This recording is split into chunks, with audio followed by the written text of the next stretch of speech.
Okay, so getting into something a little different this time, huh? Chocolate.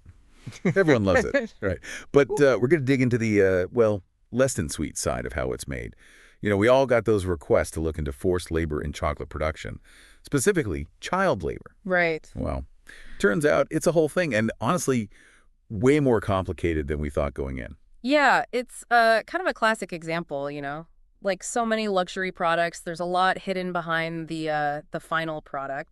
Most people don't think twice about grabbing a chocolate bar, but honestly, the journey from, bean to bar, it can be brutal. And what's wild is this isn't exactly a new problem. Hmm. Like chocolate and forced labor, they've been intertwined for centuries. Yeah, it goes way back. I mean, you can trace it to, well, when European powers were colonizing, right? Yeah. Exploiting indigenous populations in South America.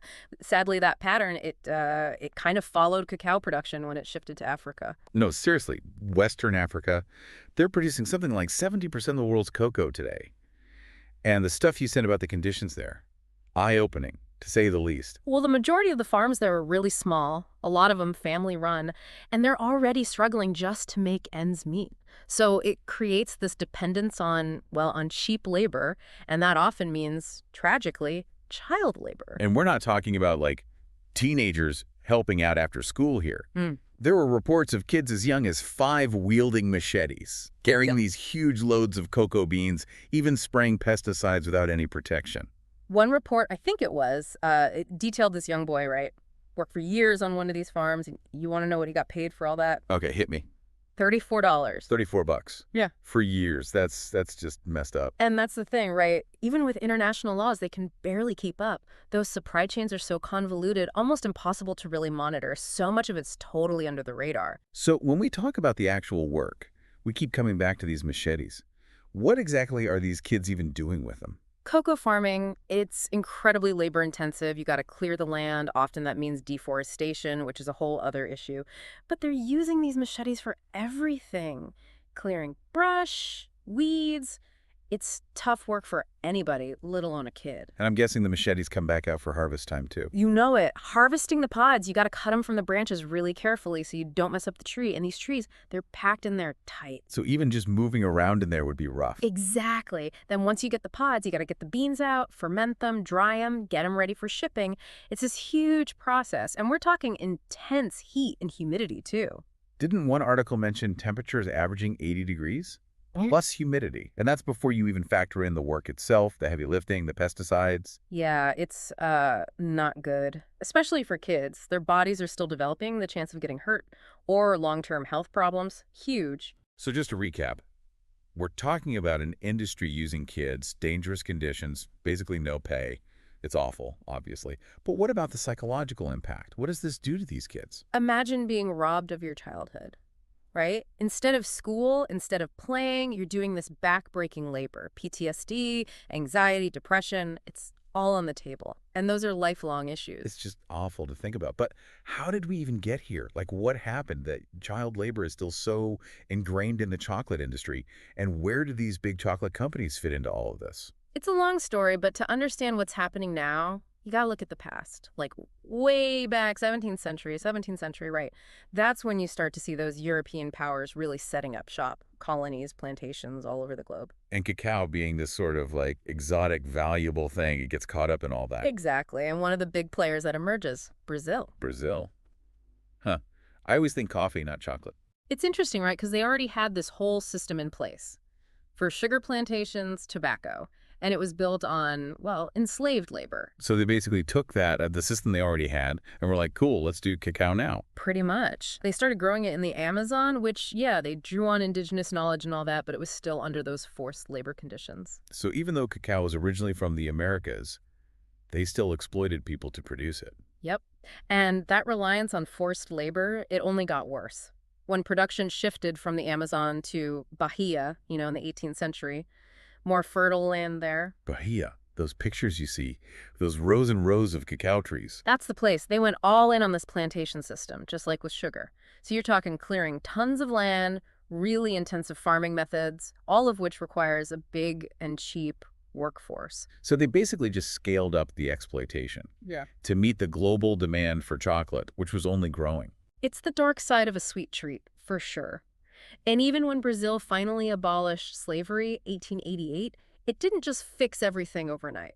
Well, yeah, I mean, getting rid of a system doesn't automatically change the, like, economic reasons that it existed in the first place, right? Exactly. So often you just see a shift to a different kind of exploitation, sharecropping, debt bondage, or just paying people wages so low they're stuck in poverty. Which sounds kind of familiar, actually, to what we're seeing in West Africa now. Yeah, history repeating itself. And the thing is, it's not just one thing, right? It's poverty, it's cultural norms, it's this global market that demands so much. It all gets tangled up. And let's talk about that demand for a sec. I mean, we love our chocolate, right? Yeah.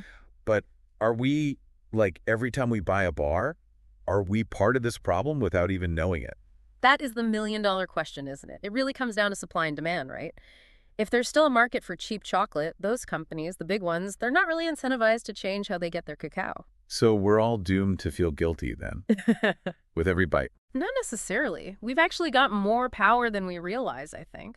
Remember those sources you sent about conscious consumption? Being more aware of the choices we make, as consumers, I mean. Exactly. It's about asking those questions. Where is this chocolate even from? What are the labor practices like at the company that made it? Are they upfront about their supply chain? Yeah, that's tough though, isn't it? I mean, I'm not seeing detailed labor reports on the back of my candy bar wrapper. Well, no, it can get overwhelming for sure.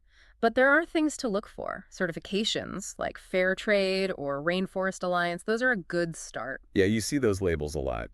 But do they actually, like, hold any weight? That's where it gets even trickier. Like, those certifications, they are designed to make things better for the farmers, the workers, but they're not perfect. One article, I think it was, mentioned this whole concern, like, okay, people pay extra for fair trade, but does that money even get to the workers themselves? Exactly. That transparency, that accountability, it's often missing. So those labels, they're kind of misleading then. I wouldn't say misleading exactly, but you got to keep in mind, no certification is foolproof. It's all a work in progress. There's always going to be room to do better. So what now? If we love chocolate, what can we actually do to make sure we're not, making things worse? So what now? If we love chocolate, what can we actually do to make sure we're not, making things worse? Well, it starts with knowing, right? Like actually looking into companies, seeing which ones are trying to do things right, paying their farmers fairly, being upfront about how they source their beans. There are some smaller chocolate companies out there doing really cool stuff. A few of those articles you sent actually highlighted some, yeah, talking about direct trade, really focusing on the quality of the chocolate over just, like, churning out tons of it. Exactly. And supporting those companies, even if it means, maybe spending an extra buck or two on that chocolate bar, that makes a difference. Yeah, it's that whole thing, right? Every dollar you spend, it's like voting for the kind of world you want. So buying the ethically sourced bar over the, cheapest option, that sends a message. That's what conscious consumerism is all about. It's realizing, hey, our choices have an impact. Even something as, I don't know, seemingly small as buying a chocolate bar. It's still kind of intimidating, though, Yes. right? Like, I'm just one person. How much can I actually do? Don't underestimate yourself. It's not just you. It's everyone. Every person who makes that choice, who demands better. Companies notice that. Even small changes to our buying habits over time. It adds up to a bigger movement towards a better chocolate industry, more ethical, more sustainable. So it's not about giving up chocolate completely. No way. Just be informed. Don't be afraid to ask those questions. And when you find companies that are trying to do things right, support them. Then you can enjoy that chocolate knowing it didn't come at someone else's expense. This has definitely given me a lot to think about. I don't think I can look at a chocolate bar the same way again. And that's a good thing. The more we face the harsh realities of how some of this chocolate is made, the better chance we have of changing things, of making it better for everyone. The farmers, the workers, the people who love to eat it. It takes all of us. Well said. So next time you're reaching for that chocolate bar, take a second, think about where it came from. Whose hands helped get it to you? Was it a story of exploitation or one of empowerment? That choice ultimately is yours. Choose wisely and enjoy that chocolate.